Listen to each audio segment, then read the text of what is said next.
0, 1. Let's get started.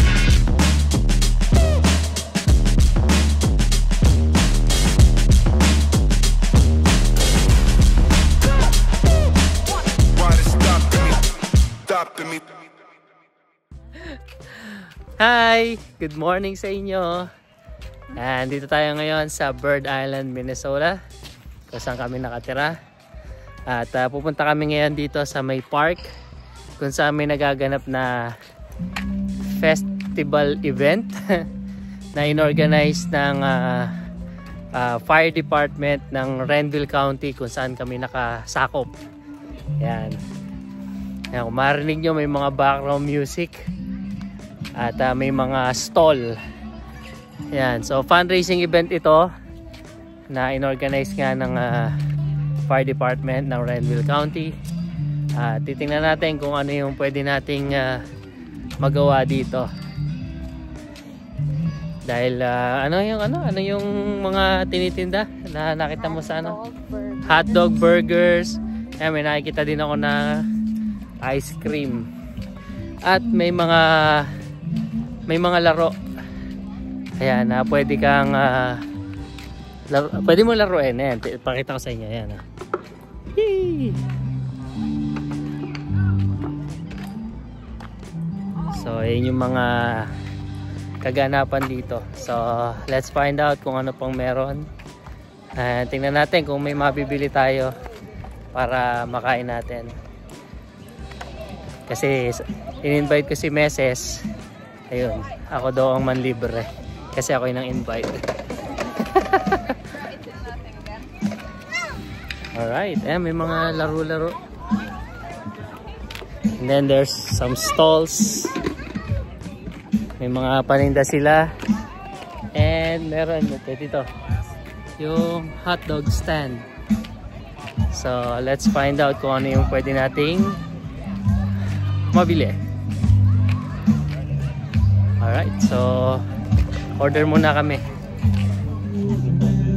Okay, so nandito na tayo, naka-order na tayo ng food. So ang sa akin ay burger, chips and beans. Kay Meses naman ay hot dogs. Same din, chips and beans. Then tubig, nalimutan ko yung aking tubig. Sorry. I forgot my alright, nalimutan ko yung tubig ko. Alright, and siyempre sana narinig nyo kasi may background music tayo doon. May si Kuya nagpe-play, I think his name is Jeff James. Wow. And yan, marami pa, may mga booth. Mamaya papasyalan namin yung mga booth na yan. Tapos nakita ko pa yung katrabaho namin nandun. Meron din silang booth doon. So mamaya tingnan natin kung anong mga binibenta dito. Saya. Para siyang parang ano nga to? Perya. Parang hindi naman sidera, yun. Sidera siya. Hindi siya perya, nanay, kasi ano eh. Ang perya may Ferris wheel, may merry-go-round. Sabi tayo, nababaw mo na ang sakagan. So enjoy lang muna namin yung yung pagkain. Nabawasan na naman ang budget ng Kuya. Ano na namin to, supper na namin to. Yan. Kain lang muna kami. Okay, so tapos na po kaming kumain. And sa tagal namin kumain, inabutan na kami ng pagsasara ng sidera. So maaga pong natapos yung sidera kasi hanggang 7 PM lang sila. Nung matapos kaming kumain, lagpas 7 na. So mapapansin nyo, kahit alas 7 na dito ay napakaliwanag pa rin. Well, ganun talaga. Kasi nasa tayo, medyo northern part ng globe. So yung paglubog ng araw dito ay medyo late na late. Sabi niya kay Damian, napakaswerte daw niya kasi ang ganda daw ng asawa niya. O diba, ang ganda ko, di pa ako naliligo, no? Nakikipagchismisa na naman si Meses sa aming tita. Buhat bangko na naman. Ayan. So, pasensya na, hindi ko na ipakita sa inyo yung kung ano yung meron sa mga sidera. Pero, next week, Wednesday, nandito ulit sila. So, babalikan natin yan next Wednesday. Yan. And papakita ko sa inyo kung anong meron dun sa sidera doon. At kung ano yung mga ano yung nirefer sa amin ni Miss Rosemary. May tumabi kasi sa amin habang kumakain kami na taga dito. At sinabi niya sa akin, sinabi niya sa amin na meron daw na art gallery doon.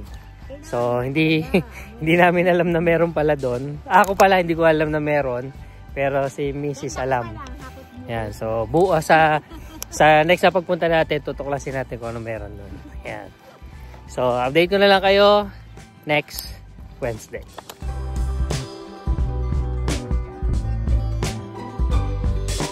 Alright. So, today ay ang continuation ng ating event. Last Wednesday.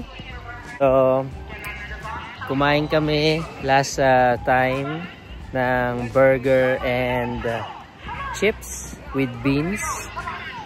So, yung inorganize ng mga bumbero dito.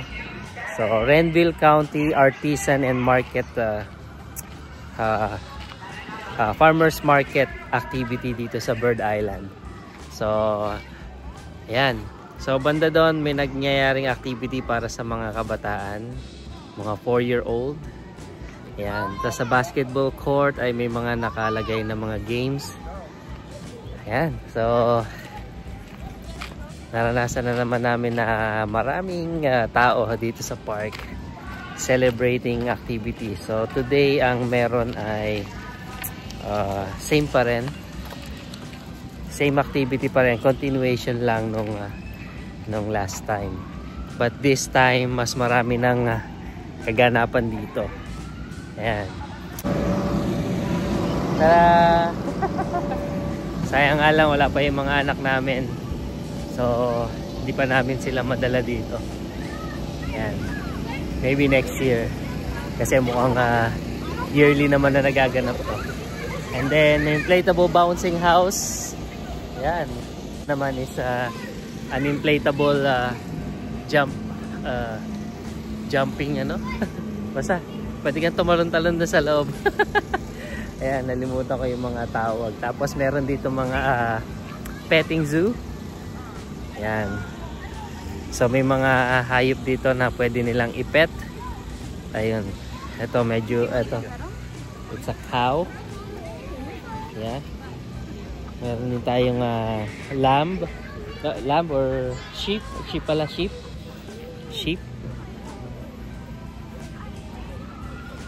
And then merong goat. And then there are also some ducks here. Yeah, so lahat ng mga bata ay mag-e-enjoy pag nandito.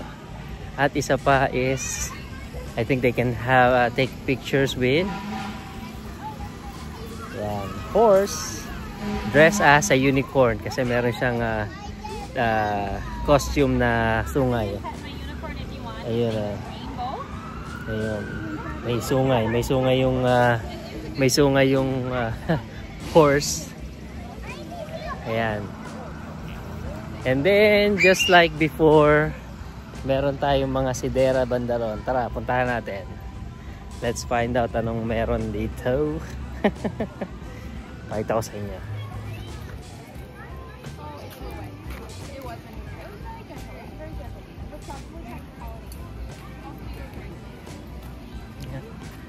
Some woodworks, designs, honeys. So these are some of the farmer market products. Sorry, rice. Clothing, bags, crochet, handmade bags, and mats for the refrigerators. They also have breads, and ornament plants. And yeah, the burger stand, burger or hot dog stand. So you can order whatever you like. Just go there. And just right over there are also some ornaments sold by some farmers. And everyone can gather here to eat whatever they like, burgers or hot dogs. Yeah. And someone is dressed as a chicken. So lahat yun ay nagaganap dito sa Bird Island Park. Ayan. Pero syempre sa park may mga mangilan-ngilan lang nandito. Mostly ng people ay nandun sa Sidera. And yeah, yung mga bata naman ay dinadala dun sa ano nga to, dun sa petting zoo, sa inflatable bouncing house. And yung iba just staying out here, chilling. Yan. Yung iba nakatambay lang dito sa playground para maglaro yung mga bata na ayaw magtatalon-talon at ayaw dun sa inflatables. So may mga iba pa rin namang pwedeng pagkaabalan yung mga kabataan dito. Lalo na yung mga kids. Alright. Yeah, nice seeing you too. Alright, yan. So, ngayon lang ulit ako nakakita ng maraming tao dito sa park. Kasi kalimitan, mga ilan-ilan lang, mga nagbabasketball lang na kabataan. Ngayon, dahil nga summer, so maraming activity. So, nakakatuwa lang. Yan. Inflatable jumping house, inflatable, I don't know, playground. And then syempre yung ibang mga tao na kumakain, nandun sila sa shed. Kasi may mga tables din doon. So dun sila nagpapahinga, dun sila nakain. Okay, so yeah. Nakakatuwa lang na yun, akala ko ay konti lang talaga yung mga tao dito. Nagkataon lang kasi na ang dating ko dito is winter. Kaya para siyang ghost town na, hey, what's up? What's up? What's up? What's up? Yeah, these are all my friends. Yo, hello. Yeah, who's Jacob? Yeah, I'm Jacob and Nicholas. All right. Yep. I still remember because you cut your hair. Yeah. What happened? School? School. Yeah. All right. So these are all my friends here in Bird Island. I got cut It's just that they are younger than me. All right. So see you around. See you around. Yeah, yeah. Aren't you gonna play basketball? I was, but really, Yeah. All right, see you around. Bye. see you around. Yeah, o, di ba? Yun lang. Hanap din tayo ng mga friends dito. Yung nga lang, medyo mga kabataan kasi sila yung nandito. Yung iba ay busy sa work. And yeah. Whew.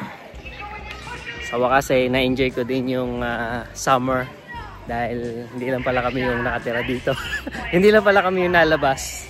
So marami pa, hindi lang lumalabas iba kasi nga winter. And yeah, meron din namang i-offer na mga activities dito sa city na to. At marami pang kaganapan dahil hindi pa, kasi simula pa lang ng summer. So marami pang activity na magaganap dito. Inaabangan ko yung napanood ko sa YouTube, yung mga sasakyan na hindi nila inayos yung fenders or anything, basta yung makina lang, tapos sa isang field nagbabanggaan sila. Nalimutan ko yung tawag eh, pero pagka meron ng activity dito ipapakita ko rin sa inyo. Alright, so sa ngayon ay hanggang dito lang muna dahil kailangan ko samahan si Meses dahil hindi maganda yung kanyang pakiramdam. So balik na ako sa bahay and yeah, see you sa next video. Bye bye.